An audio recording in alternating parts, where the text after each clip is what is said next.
Thousands of Israelis took to the streets of Tel Aviv in the latest protest against the hard-right government's controversial judicial reform plans that opponents see as a threat to democracy.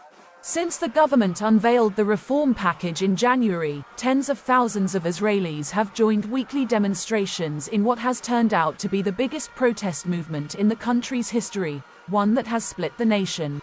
While protests have rocked many cities including Jerusalem, the epicenter has been the commercial hub of Tel Aviv, where protesters have rallied against Prime Minister Benjamin Netanyahu's government. Democracy, democracy, protesters chanted as they marched.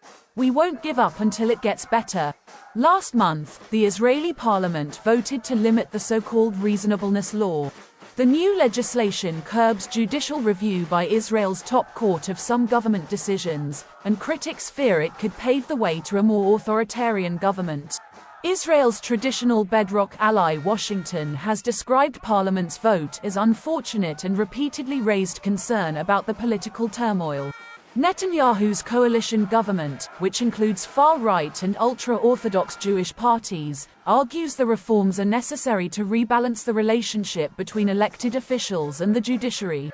Opponents accuse Netanyahu, who has been fighting corruption charges in court, of a conflict of interest.